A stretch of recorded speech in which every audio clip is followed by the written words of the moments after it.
नमस्कार, म झापाली कान्छा अभिषेक र तपाईँहरू हेर्दै हुनुहुन्छ यतिखेर फुलबारी मिडिया। यतिखेर विश्वकै अर्थतन्त्र डामाडोल भएको अवस्था छ कोरोना भाइरसका कारणले। यो बावजुद पनि 77-78 को बजेट नेपाल सरकारले ल्याइसकेको छ। यतिखेर प्रत्येक स्थानीय तहले आफ्ना नीति तथा कार्यक्रमहरू बनाउँदै आइरहेका छन्।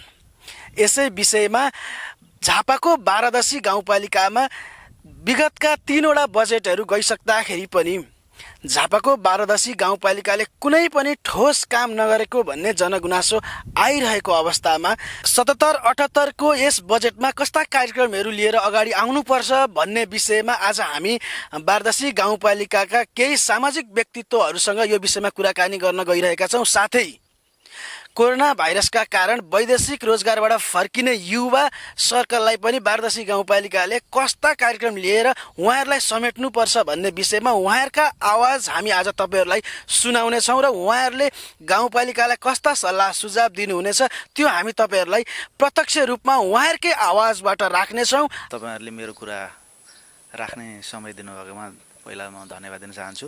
म बारादशी गाउँपालिका गाउँ कमिटीको सह इन्चार्ज नेकपा जिल्ला कमिटी सदस्य। यो 77-78 को बजेटको सन्दर्भमा म के सुझाव दिन चाहन्छु भने अहिले कोरोनाको महामारीको समयमा स्वास्थ्यलाई सबभन्दा बढी फोकस गर्नुपर्छ। अहिले बारादशी गाउँपालिकामा इलाका स्वास्थ्य चौकीभन्दा माथिल्लो स्तरको कुनै पनि स्वास्थ्य को उपचार गर्ने ठाउँ छैन। निजी क्षेत्रका छन्, केही छन्, तर अहिले एउटा एक्सरे गर्नुपर्नेदेखि लिएर भिडी एक्सरे गर्नेसम्म, राम्रोसँग दिसा पिसाब चेक गर्ने, रगत चेक गर्नेसम्म बिरतामट पुग्नुपर्ने, भद्रपुर पुग्नुपर्ने अवस्था छ। स्वास्थ्यको क्षेत्रमा अब नेपाल सरकारले, केन्द्र सरकारले चाहिँ एउटा 1500 याको हस्पिटल बनाएको छ। अब त्यो कहिले आइपुग्ने हो थाहा छैन। बारादशी गाउँपालिकाले नै स्वास्थ्य क्षेत्रमा यहीँ उपचार कमसेकम MBBS डाक्टर पाउने गरी 15-20 सयको हस्पिटल बनाउने हिम्मत गर्नुपर्छ। यहाँको नेतृत्वहरूले प्रदेश र केन्द्रसम्म पुगेर त्यसको निम्ति आवश्यक बजेटहरू तर्जुमा गर्ने व्यवस्था गर्ने चाहिँ पहल गर्नुपर्छ। यो गरिसक्नुपर्ने हो निर्वाचित पहिलो कार्यकालदेखि सुरु गरेको थियो भने कमसेकम दोस्रो तेस्रो कार्यकालमा पुरा भइसक्थ्यो। अर्को कुरो, शिक्षामा धेरै सोच्नुपर्ने अवस्था छ। अहिले सरकारी विद्यालयहरू एकदम कमजोर अवस्थामा छ। शिक्षा क्षेत्रमा पनि सुधार्नुपर्ने छ। बारादशी गाउँपालिकामा BA क्लास पढ्ने सरकारी कलेज छैन। त्योभन्दा मास्तिरको त कुरै छोडिदिउँ। कमसेकम 2-3वटा फ्याकल्टीमा स्नातक र स्नातकोत्तर तहसम्म पढ्ने, प्राविधिक तहसम्म पढ्ने चाहिँ एउटा कलेज अति आवश्यक छ। 5 वर्षको कार्यकाल साथीहरूले पुरा गर्दा सवाल उठ्छ। एउटा हस्पिटलसम्म बनाउन नसक्ने अवस्था, एउटा कमसेकम BA पढ्नेसम्म कलेज बनाउन नसक्ने अवस्था एकदम लाजमर्दो अवस्था हो। यसमा यो बजेटको ध्यान जाओस्। अर्को कुरो, अब अहिले कोरोनाले अर्थतन्त्र डामाडोल भएको छ। विदेशबाट धेरै युवाहरू युवतीहरू फर्किराख्नु भएको छ। त्यो युवा युवतीको जनशक्तिलाई नेपालमा यो नेकपाको सरकारले, तिनै तहमा नेकपाको बहुमत सरकार छ, यो विदेशबाट आएका युवा युवतीहरूलाई स्वरोजगारमा चित्तबुद्ध अवस्था निर्माण गरेर रोजगार बनाउन नसक्ने हो भने यो जनमत नेकपाको विरुद्ध पनि जान सक्छ। त्यसैले कृषि क्षेत्र नै सबभन्दा ठुलो अहिले प्राथमिकताको क्षेत्र हो र पछाडि परेको क्षेत्र हो। ती युवाहरूलाई त्यो कृषि क्षेत्रमा कसरी स्वरोजगार बनाउन सकिन्छ, के सहयोग गर्न सकिन्छ भन्ने कुरामा यी 3टा विषयमा टार्गेट गर्ने हो भने यो 5 वर्षको कार्यकाल कम्तीमा अब आउने यो बजेटलाई नै यसमा केन्द्रित गर्ने हो भने नेकपाप्रति जनताको आशा भरोसा हुन्छ। र अर्को कुरो के भने यो आवास कार्यक्रम, जनता आवास कार्यक्रमलाई पनि यो बारादशी गाउँपालिकामा माथिसम्म पहल गरेर अलिक धेरै ल्याउन नसकेको हो कि यो पल्ट अलिक त्यसमा पनि पहल होस्। मेरो यति नै सुझाव छ। नमस्कार, म टोम राजवंशी, बारादशी 7 र अहिलेसम्म यो बारादशी गाविसले यो बर्खे र वार्षिक बजेट ल्याउन खोजेकोमा र अहिलेसम्म यो डाइँबारी मात्र नभइकन यो बारादशी गाउँपालिकाभित्रैमा यो बारादशी गाउँपालिकाले यतिको बजेट, करोडौँको बजेटहरू 3 वर्षमा भन्दा अरब कटिसक्यो र गौरवको काम अहिलेसम्म गरेको देखिँदैन।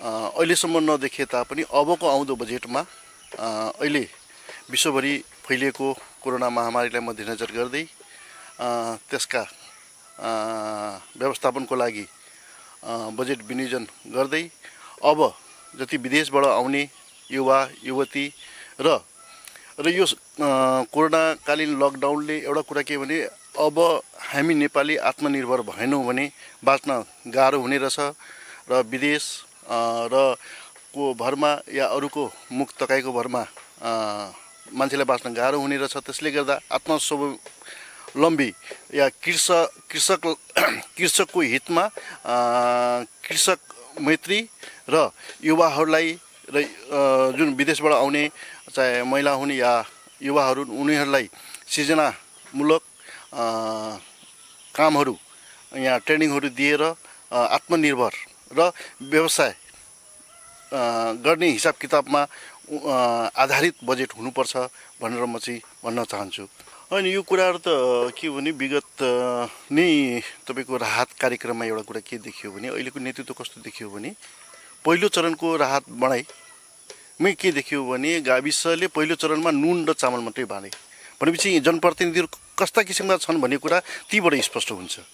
कमसेकम दोस्रो पटक हामीले सुझाव दिइसकेपछि कमसेकम त्यसमा दाल र तपाईँको साबुन तेल थपेर दिने काम भयो भनेपछि यी बजेट हुँदाहुँदै पनि पहिला गर्न सक्थ्यो। त्यसले गर्दा के भने राष्ट्र गौरवको कुरा अघि मैले भने वार्षिक गौरवका कुराहरूमा हिजो पनि यिनीहरू गर्न सकेका थिएन। एउटै सीमित के भने भौतिक मन्त्रालय अन्तर्गतका पर्ने भौतिक योजना मन्त्रीहरू मात्रै देखिए कि त्यही खाल्डो पुर्ने गिटी ल्याउने बलुवा भर्ने बाटो बनाउने कल्भर्ट बनाउने बाहेकका यिनीहरूकोमा केही विकासमा त्यस्तो कुराहरू देखिन। त्यसले गर्दा यो पर्यटन भयो आन्तरिक पर्यटनको विकासले गर्दा गाविसको आम्दानी बढ्न सक्छ।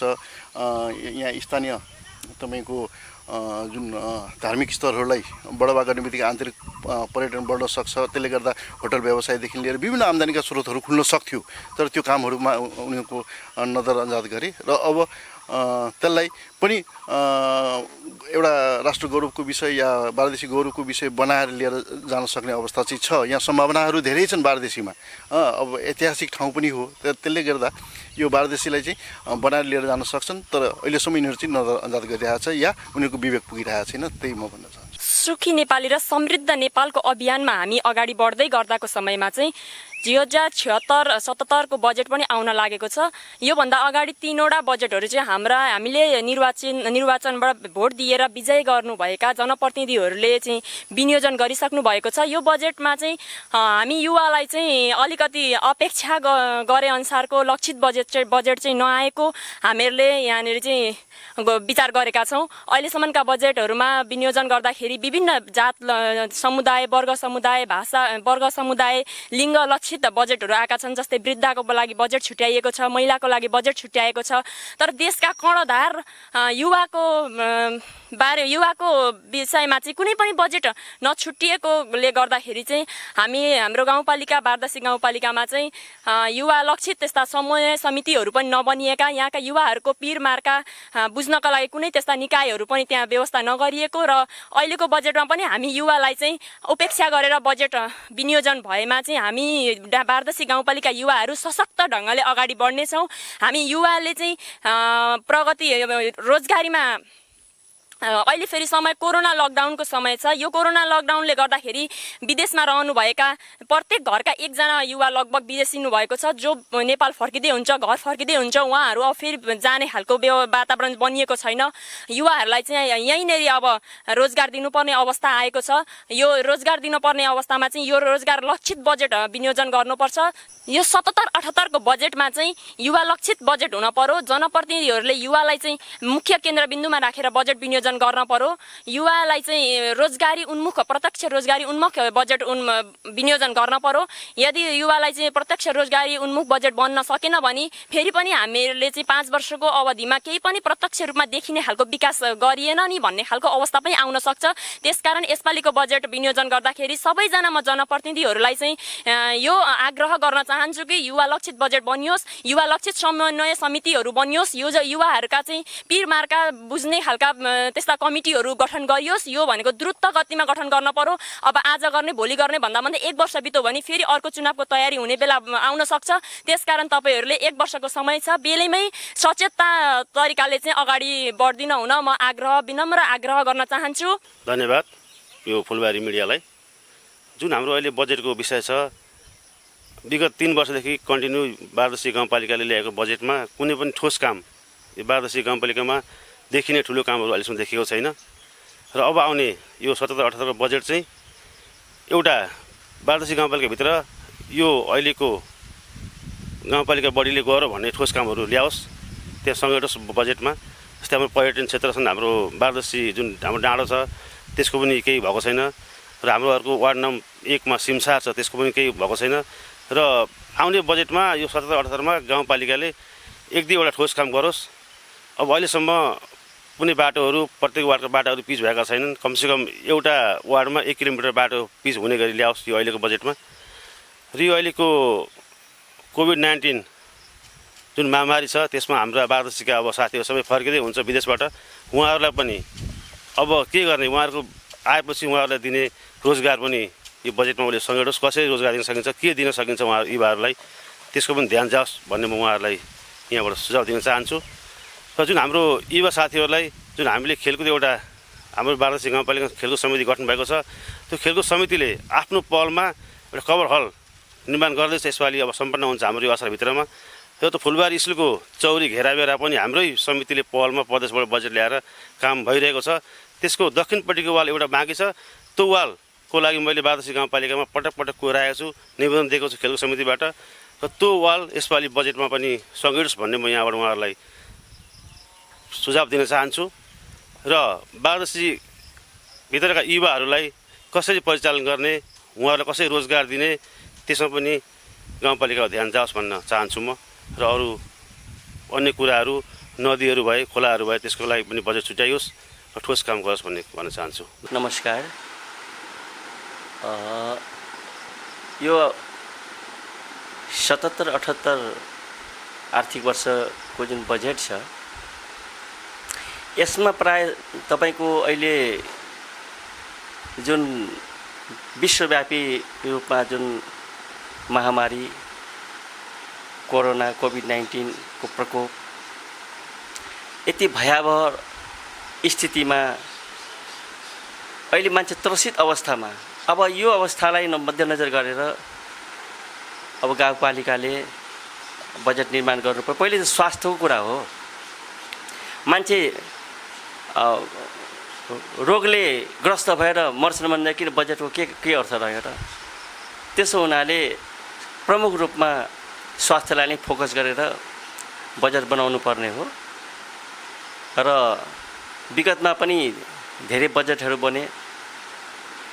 अब यो बजेट भनेको बजेटको यात्रा रूपीको गन्तव्यको मध्यमा उत्तरार्धको मध्यमा रहेको यो बजेट, त्यसो हुँदाखेरि एउटा छाप छोडेर जानुपर्ने उहाँहरू र सधैँ अविस्मरणीय सम्झिराख्ने हाम्रो पालामा उहाँहरूले गर्नुभएको थियो। फेरि पनि उहाँहरू उठ्नुभएको खण्डमा भोट माग्ने स्थिति नआओस् भन्ने हेतुले उहाँहरूले गर्नुपर्ने। अस्ति जुन एउटा अन्तर्क्रिया कार्यक्रमको दौरान हामीले धेरै कैयन सल्लाह सुझावहरू पनि दिएका छौँ। तपाईँहरू रचनात्मक कार्य गर्नुहोस्, सधैँ बाटोमा माटो हालेर खेर जाने खालको त्यस्तो कामहरू गर्नुभयो भने जनतामा त्यो प्रत्यक्ष रूपमा देखिँदैन र ठोस रूपमा सधैँ देखिने कामहरू गर्नुहोस्। स्वास्थ्यलाई ध्यान दिनुहोस्। अब यतिसम्म कि के भनेको छ भने तपाईँहरू कम्ती पनि एउटा क्वारेन्टाइनमा रहेका मान्छेहरूलाई गन्तव्यसम्म पुर्याउनुको निमित्त तपाईँहरू कमसेकम एउटा एम्बुलेन्सको व्यवस्था गरिदिनुहोस् र क्वारेन्टाइन यस्तो क्वारेन्टाइन बनाउनुहोस् ताकि उसलाई बस्छु लागोस्, घरको चिन्ता कहिले पनि नआओस्, जहिलेसम्म बस्छ त्यसलाई आधुनिक ढङ्गको व्यवस्थापन गर्नुहोस् तपाईँहरू।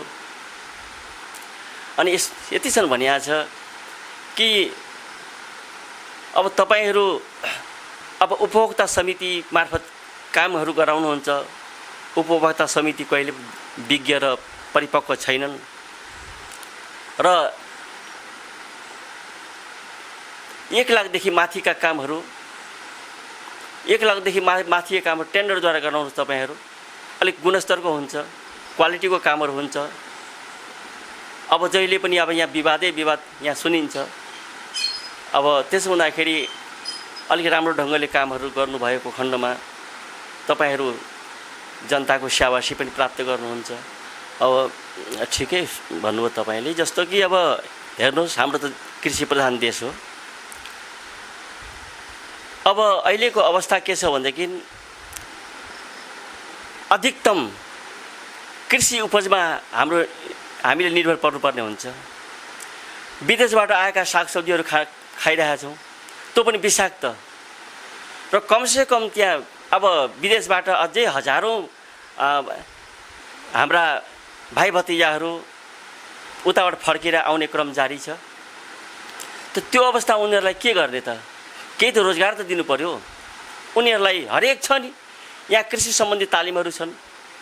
अब यहाँ निर्माण जस्तै हरेक के छ भन्दा निर्माण सम्बन्धी त तालिमहरू छन्। अब कटाई सिलाइ बुनाइ तालिमहरू छन्। ती विभिन्न तालिमहरूबाट उनीहरूलाई तालिम प्राप्त गराएर त विभिन्न रोजगारहरूको व्यवस्था गराउन सक्छौँ। आज हेर्नुहोस् यहाँ सब्जी खेती त प्रचुर मात्रामा यहाँ के छ भनेदेखि त्यहाँ सम्भाव्यताहरू छ। अझै के छ भने बिर्तामोडमा हामी के छ भने प्रायः त हाम्रो दक्षिण भेगकै अब 12 दशीकै सब्जीहरू गइरहेछ। त्यो सब्जी पहाडी भेगसम्म 5 थर इलाम, ताप्लेजुङ, धनकुटा, काठमाडौँसम्म पुगिरहेछ। त त्यस कारण के छ भनेदेखि त्यस्ता तालिमहरू दिलाएर गाउँपालिकाले अलिकति के छ भनेदेखि अनुदानको पनि व्यवस्था गरिदिएदेखि उनीहरू आत्मनिर्भर हुने थिए। अहिले पनि विदेशमा अहिलेको मानसिकता के भइसक्यो भनेदेखि जे भए पनि अब आफ्नै देशमा मर्ने भए पनि आफ्नै देशमा मर्ने। अमेरिका गएकाहरू पनि उनीहरू अब यस्तो मानसिकता बनाइसकेका छन् कि अब चाहिँ होइन, अब विदेश भनेको विदेशै हो। यहाँ नेपालभन्दा पनि यहाँ एकदम कठिन अवस्थामा हामी दिन गुजार्नु परिरहेको चाहिँ अवस्था छ। र अब हामी बरु आफ्नै देशमा जाउँ, केही जे भए पनि केही उद्योग जे गरे पनि हामी आफ्नै देशमा गएर खाउँ भन्ने खालको त्यो सोच बनाइसकेका छन्। अब यहाँ त्यो खालको अब व्यवस्था भएन भनेदेखि के गरेर खाने? आक्रान्त अवस्था हुनसक्छ। त्यस कारण त्यसको निम्ति हामी पूर्वाधार अहिले पनि बनाऊँ। त्यो पूर्वाधार बनाउँदाखेरि भोलिको दिनमा के छ भनेदेखि हाम्रो एउटा आदर्श समाज हुन्छ, सुखी सम्पन्न समाज समृद्ध हुन्छ। समृद्ध नेपालको घोषणा भने कसरी समृद्ध हुने?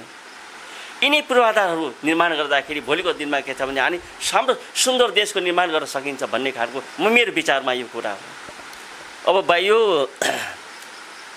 12 दशी डाँडामा हेर्नुहोस् त, 12 दशी डाँडा जसको नामबाट 12 दशी गाउँपालिका बनिएको हो। अब त्यो ठाउँमा भ्यू टावर निर्माण गरे पर्यटकीय स्थलको के छ भने त्यसको प्रवर्धन विकास गर्ने भन्ने यो सुनेको त मैले 3-4 वर्ष भइसक्यो। त अस्तिको अन्तर्क्रिया कार्यक्रममा अब यसपल्ट के सुरुवात गर्ने भन्ने त्यो कुरा हो। अब यो मुस्किलले 2टा आर्थिक वर्ष उहाँहरूले चलाउन सक्नुहुन्छ। अहिलेसम्म के छ भने त्यसको पूर्वाधार निर्माण गर्न सक्नु भएको छैन। यदि त्यो भ्यू टावर निर्माण गरेको भए के छ भनेदेखि लाखौँ रुपियाँ के छ भन्दै त्यो मासिक रूपमा के छ भने आर्जन गर्न सक्थ्यो गाउँपालिकाले। अब त्यसै गरी विभिन्न छ त अरू धार्मिक स्थलहरू छन्, जस्तो लक्ष्मीथान भयो, प्रत्येक वर्ष त्यहाँ मेला लाग्ने हुन्छ। राम्रो त्यसको व्यवस्थापन गर्न सकियो भनेदेखि त्यहाँबाट पनि आउन सक्छ। अनि यहाँ तालतलैयाहरू छन्, त्यसको पनि राम्रोसँग त्यसको के व्यवस्थापन गर्न सक्यो भने त्यहाँबाट पनि आउन सक्छन्। तर मलाई के लाग्छ भनेदेखि मिसन र भिजन बिनाका हाम्रा प्रतिनिधिहरू छन्, यहाँ दूरगामी दृष्टिकोण छैनन्। यदि राम्रोसँग गर्ने भने फेरि त भोलिको दिनमा त भोट माग्ने अवस्था नै आउँदैन उहाँहरूलाई।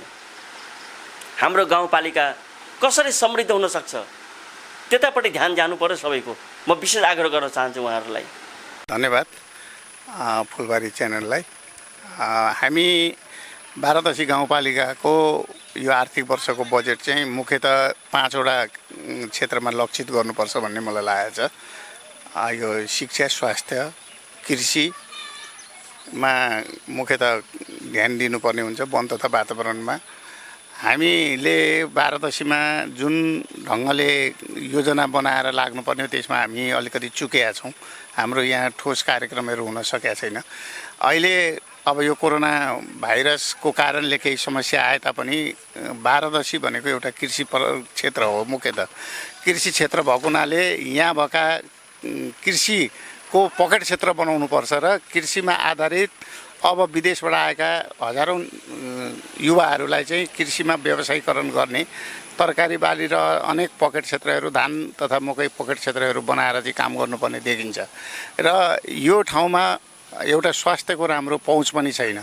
स्वास्थ्यको लागि 20 बेडको एउटा अस्पतालको योजनाहरू बनाउनुपर्छ भन्ने म सुझाव दिन चाहन्छु र सोअनुसार गर्नुपर्छ। र शिक्षामा मुख्यतः शिक्षा क्षेत्र चाहिँ अहिले कमजोर भएको देखिन्छ र शिक्षा क्षेत्रमा चाहिँ योजनाबद्ध तरिकाले लागेर उच्च तहमा र प्राविधिक शिक्षालाई चाहिँ मुख्य ध्यान दिएर बोर्डिङ स्कुल जान सक्ने खालका मान्छेहरू छैनन् यो क्षेत्रमा। निकै गरिब आदिवासी जनजाति सतार विभिन्न जातिहरूका निम्न स्तरका मान्छे छन्, उनीहरूलाई लक्षित गरेर शिक्षाको कार्यक्रम ल्याउनुपर्छ र पूर्णतः शिक्षामा निकै बजेट पनि हाल्नुपर्छ जस्तो लाग्छ मलाई। र हामी वन तथा वातावरण, मैले अस्ति गाउँपालिकाको उसमा पनि सुझाव दिएको थिएँ, हरेक घरधुरीमा चाहिँ वन तथा वातावरणका लागि फलफुलका बिरुवाहरू वितरण गरिनुपर्छ र घर घरमा आँपका लिचीका विभिन्न जातका फलफुलका बिरुवाहरू वितरण गर्यो भने त्यसले वातावरणलाई पनि जोगाउँछ र घरलाई सुन्दर पनि बनाउँछ र मान्छेले फलफुल पनि खान पाउँछन् र भोलि पर्सि गएर फलफुल फलानाबाट पाइयो भन्ने पनि हुनसक्छ। यो काम चाहिँ हामीले अहिले गर्नुपर्छ र ठोस कामहरू खालि अहिले चाहिँ ग्राभल र बिजुलीतिर मात्रै ध्यान गएको छ र विकास भन्ने के हो भन्ने कुरो चाहिँ बुझ्न यहाँ सकिरहेका छैनौँ र केही भौतिक संरचनाहरू केही बने पनि मुख्यतः कृषि क्षेत्र, स्वास्थ्य क्षेत्रमा र शिक्षा क्षेत्रमा चाहिँ कामहरू एकदमै कमजोर भएको छ र यसलाई अगाडि बढाउनुपर्छ जस्तो मलाई लाग्छ। होइन, यो त के हो भनेदेखि जस्तो बारादशी एउटा पर्यटन क्षेत्र हो र ऐतिहासिक र पौराणिक ठाउँ पनि हो बारादशीको साधुकुटी। त्यसलाई र साधुप्रतिको जुन झिल छ यो नेपालकै नमुना झिल बन्न सक्छ र त्यहाँ पर्यटन होमस्टे बनाएर पर्यटन गर्न सकिन्छ र त्यो पर्ति र नजिकमा रहेको 4 कोसे जङ्गल जुन एसियाकै जैविक विविधताले भरिएको जङ्गललाई सहित त्यसलाई चाहिँ क्याच गरेर त्यसलाई चाहिँ समावेश गरेर यदि त्यो साधुप्रतिलाई चाहिँ त्यहाँको पोखरीलाई चाहिँ हामी अगाडि बढ्न सक्यौँ भनेदेखि त्यसलाई धेरै पर्यटन क्षेत्र र इन्डियाका देखिका मान्छेहरू चाहिँ त्यहाँ आएर बस्ने स्थिति देखिन्छ र त्यो ठाउँमा चाहिँ अहिलेसम्म नेतृत्व मुख्यतः यहाँ चाहिँ एकातिर एमालेको बहुमत छ भने एकतिर, अर्कातिर चाहिँ अध्यक्ष र उपाध्यक्ष अर्को पार्टीको काङ्ग्रेसको छ भन्ने विवादका बिचमा चाहिँ यो काम हुन नसकेको। त्यस कारणले नेतृत्वले अझ के चाहिँ भन्छु भनेदेखि भिजन ल्याउन नसकेरै एउटा समस्याको रूपमा रहेको छ र विभिन्न पर्यटन क्षेत्र, वातावरण, ती पोखरीहरूलाई, माथिको मन्दिरहरूलाई भ्यू टावर बनाउने भन्ने कुरो भयो अहिलेसम्म त्यो पनि देखिँदैन र ठोस बजेट छुट्याएर 2-4वटा काम चाहिँ अहिले कुनै हालतमा गर्नुपर्ने देखिन्छ। एउटा हस्पिटल, 20 शय्याको हस्पिटल, पर्यटनका लागि साधु प्रतिको तपाईँको 1 नम्बरको साधु प्रतिको पोखरी र बारादशीको नामले रहेको बारादशी डाँडोलाई चाहिँ त्यो ऐतिहासिक डाँडोलाई चाहिँ पर्यटन क्षेत्र बनाउन सकियो भनेदेखि बारादशीको नाम, बारादशीमा एउटा प्रगतिको अगाडि बढ्न सक्छन् र कृषकका लागि विभिन्न खालका कृषि औजारहरू सामुदायिक ढङ्गले चाहिँ सामूहिक खेतीहरू चाहिँ गर्ने, प्लटिङ गर्ने र त्यसलाई लाने खालको वातावरण बनाएर कृषिमा रोजगार सिर्जना गर्ने र विदेशबाट आएका रोजगार अब गुमाएका हाम्रा युवाहरूलाई कृषिमा आकर्षित गरेर पशुपन्छी र कृषिमा विभिन्न क्षेत्रमा चाहिँ हामी लाग्यौँ भनेदेखि बारादशीको समग्र विकासमा अगाडि बढ्न सकिन्छ। यो बारादशी गाउँपालिकाको समग्र विकासको लागि हालसम्म हामीले यता 2-3 वर्ष विगतदेखि यता जे जति बजेटहरू विनियोजन गऱ्यौँ, विकास निर्माणका कामहरू गऱ्यौँ, त्यो विकास निर्माणका कामहरूले त्यत्रो उल्लेखनीय योगदान पुर्याए जस्तो लाग्दैन। तर वास्तवमा भन्ने नै हो भने नीति तथा कार्यक्रम गतिलो नहुँदा धेरै कुराहरू ओझेल पनि पर्छ, पछाडि पनि पर्छ। विकासका कामहरू पक्कै पनि हाम्रो बारादशी विकट एरिया छ, शैक्षिक जगत अप्ठ्यारो ठाउँमा छ, अहिले त झन् बिजोको स्थिति पनि छ। शिक्षा क्षेत्र, विकास निर्माणको क्षेत्र, निर्माणतर्फ सबै कुरामा समग्र रूपमा हाम्रो बारादशी गाउँपालिकाले राम्ररी ध्यान पुर्याए जस्तो लाग्दैन। जस्तै कुनै पनि योजनाहरू पुरा गर्नलाई गुरु योजना तयार गर्नुपर्छ, सानातिना बजेटहरूमा खर्च जुन हुन्छ त्यसले त्यति राम्रो देखाउँदैन। अब भन्नै पर्दाखेरि कृषि क्षेत्र अन्यलमा छ, कृषि क्षेत्रलाई विशेष ध्यान पुर्याइएको छैन। युवा बेरोजगारहरूको लागि यथोचित गर्नै पर्ने कुराहरू ध्यानमा पुगेको छ जस्तो लाग्दैन। र सँगसँगै अब विदेशबाट पनि फर्केर आउने हाम्रा नेपाली दाजुभाइहरूलाई उहाँहरूका लागि नीति कार्यक्रमहरू अलिक गतिलो किसिमले नबनाउँदा अबका दिन अझ नराम्रो हुन्छ। त्यसैले यतातिर ध्यान पुर्याउनु पर्छ जस्तो मलाई लाग्छ। र सँगसँगै हाम्रा सबै वडाहरू पूर्ण रूपमा यातायातमा सुगम छैनन्, तथापि कतिपय वडाहरू धेरै ठुला छन्, कतिपय धेरै साना छन्। साना वडाहरूलाई अझ सुधार गर्दै लानुपर्छ र ठुलालाई गुरु योजनातर्फ लगेर निर्माणका कामहरू, विकास निर्माणका कामहरू, सडकहरू, पुलहरू गर्नुपर्ने हुन्छ। र सँगसँगै अलि ठुला योजनाहरू केन्द्रसँग सरोकार गर्ने कुराहरूमा ध्यान नपुगेको जस्तो लाग्छ। जस्तो हाम्रो बारादशी गाउँपालिकाले हाम्रो सदरमुकाम, हाम्रो राजधानी विराटनगर जोड्ने पूर्व पश्चिम सडकमा ध्यान पुगेको छैन जस्तो पनि लाग्छ। र यिनै समग्र कुराहरूमा ध्यान दिनुपर्छ। यो समग्र बारादशीको त हो नै, कमजोरी हो नै, सँगसँगै प्रदेशको पनि कमजोरी हो र केन्द्रमा ध्यान नपुर्याएको जस्तो मलाई लाग्छ। किनभने हामीसँग पर्यटनका क्षेत्र, पूर्वी नेपालको पर्यटकीय स्थलहरू धेरै छन्। त्यसलाई हामीले सुधार गर्न ध्यान नपुर्याइएकै हो। अब हामीसँग बारादशी डाँडो पर्यटनको स्थल हो, त्यसमा पनि पुरातात्विक हिसाबले पनि हामीसँग त्यहाँ धेरै कुराहरू जोडिन्छ। अझ तल केचना कवल देखिन्छ। अब बारादशी गाउँपालिकाले गर्ने कामहरू त आफूले ध्यान पुर्याएको छैन। सँगसँगै अरू गाउँपालिकाहरूले पनि आफ्नो त्यो सांस्कृतिक धरोहरहरूलाई ध्यान दिनुपर्ने थियो र त्यसमा प्रचार प्रसारको पनि कमी भएको हुनसक्छ र योजनाहरू पनि त्यति ध्यान पुर्याएर छुट्याइएको जस्तो लाग्दैन। धन्यवाद। हाम्रो बारादशी गाउँपालिकाले 3टा बजेटहरू ल्याइसक्यो र यो चौथो बजेट 77-78 को बजेटको सन्दर्भमा यही 10 गतेदेखि परिषद सञ्चालन गर्ने भन्ने कुरा आएको छ र बारादशी गाउँपालिकाले एउटा अन्तर्क्रिया, बजेट सम्बन्धी अन्तर्क्रिया कार्यक्रम सञ्चालन गर्यो। आजसम्म यसरी सञ्चालन गरेको थिएन र यसमा हामीले बारादशीलाई कसरी अगाडि बढाउन सकिन्छ भन्ने कुरामा विभिन्न दल, बुद्धिजीवी, सङ्घ संस्थाका प्रतिनिधिहरूले महत्त्वपूर्ण सुझावहरू दिनुभएको छ। यसमा नेकपा बारादशीले अबको 77-78 आर्थिक वर्ष 77-78 को बजेटमा पहिलो नम्बरमा स्वास्थ्य, दोस्रो नम्बरमा कृषि, तेस्रो नम्बरमा शिक्षा, चौथो नम्बरमा हामीले भौतिक निर्माण, पाँचौं नम्बरमा पर्यटन, छैटौं नम्बरमा वातावरण, सातौं नम्बरमा खानेपानी, आठौं नम्बरमा विद्युतलाई प्राथमिकता दिएर बारादशीका सम्पूर्ण क्षेत्रमा विकास निर्माण सही रूपमा होस् भन्ने चाहेका छौँ। त्यही सुझाव हामीले प्रस्तुत गरेका छौँ। विगत 3 वर्षमा बारादशीका जनताले चाहे अनुसारको विकास निर्माण हुन सकेन। यसमा हाम्रो पनि केही कमी कमजोरी रह्यो भने निर्वाचित प्रतिनिधिहरूको कमी कमजोरीहरू हामी देख्न सक्छौँ र त्यसमा हामीले भनेका थियौँ बारादशीमा दिगो जनताले देखिने कार्यक्रमहरू हामीले दिन सकेका छैनौँ। तपाईहरू भन्नुहोस् 1, 2, 3 बारादशीका ठोस कार्यक्रमहरू, चाहे अल्पकालीन होस् चाहे दीर्घकालीन योजनाहरू के छन् भनेर हामीले प्रश्न गरेका छौँ।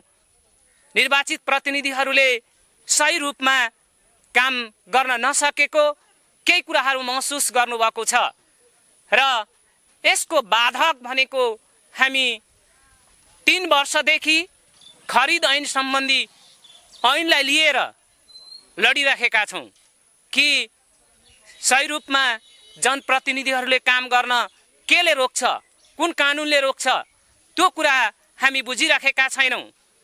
हामी चाहन्छौँ र जनताले पठाएका प्रतिनिधिहरूले आफ्नो कानुन आफै बनाएर बारादसीको हितको लागि काम गर्न सक्छन् भन्ने कुरा संविधान प्रदत्त अधिकार हो। त्यसले गर्दा आगामी बजेट यो अन्तिम बजेट हो। निर्वाचित प्रतिनिधिहरूलाई हामीले भनेका छौँ, अब तपाईहरूको अन्तिम बजेट हो।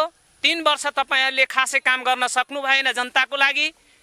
घोषणापत्र पार्टीले घोषणापत्रमा उल्लेख भएका जनताका जल्दा बल्दा समस्याहरूलाई सम्बोधन गर्न सक्नु भएन। हाम्रो पार्टीको ठहर हो। उहाँहरू भन्नुहुन्छ हामीले धेरै काम गरेका छौँ, हामीले त्यस्तो देखिरहेका छैनौँ। र यो आर्थिक वर्ष 77-78 को बजेटमा अघि मैले बुदागत रूपमा भनेको छु, ती पार्टीले पनि आधिकारिक रूपमा अनुमोदन गरेर ती प्रतिनिधिहरूलाई सुझावको लागि हामी निर्देश गर्ने कुरा म राख्न चाहन्छु। धन्यवाद। धन्यवाद मित्रहरू। हामीले अहिलेको यो बजेट 77-78 को बजेटको तयारी भइरहँदाखेरि हामीले अहिले चाहिँ यो बारादसी गाउँपालिकामा यो बजेटले चाहिँ के हो भने पहिलो नम्बर स्वास्थ्य, शिक्षा, कृषि र वैदेशिक रोजगारीमा गएका युवा वर्गका साथीहरूलाई चाहिँ अब उहाँहरू घुरेर यो ठाउँमा आइरहँदा यो बारादसी गाउँपालिकाभित्रमा रहने ती युवाहरूलाई एउटा उद्यमशील बनाउन र उहाँहरूले त्यहाँनिर जाँदा सिकेका अनुभव र उहाँहरूले गरेका ती क्रियाकलापहरूलाई चाहिँ हामीले जस्ताको तस्तै उहाँहरूको सिपलाई अझै विकसित गरेर उहाँहरूलाई स्वदेशमै एउटा रोजगारीको व्यवस्थापन गर्ने गरिकनको एउटा व्यावसायिक कृषिमा आधारित एक तर्फबाट हुन्छ भने अर्को व्यावसायिक रूपमा चाहिँ लघु उद्यमी विभिन्न उद्योग धन्दाहरूमा उहाँहरूको आफ्नो निपुणतालाई मुख्य गरेर मध्यनजर गर्दै त्यस अनुसारको बजेट त्यसमा चाहिँ यो अहिलेको बजेटले चाहिँ प्रभाव पारोस् भन्ने हामीले मुख्य लक्ष्य पनि राखेका छौँ र हामीले सुझाव पनि सोही अनुसारको पेश गर्ने तयारीमा पनि गरेका छौँ। समृद्ध नेपालको परिकल्पना सिर्फ कल्पनामा मात्र सीमित नरहोस्। तपाईँ हामी आफ्नो ठाउँबाट यस कल्पनालाई साकार बनाउनतिर हाम्रो पनि उत्तिकै दायित्व हुन्छ भन्ने भावनालाई लिएर हामी पनि अगाडि बढौँ। बारादसी गाउँपालिकाले यतिखेर बारादसी गाउँपालिकाका जनताको आवाज, जनताको मनोभावलाई बुझेर कार्यक्रमहरू अगाडि लिएर आओस् भन्दै क्यामेरामा साथी जय र मलाई पनि बिदा दिनुहोस्। हवस् त, नमस्कार।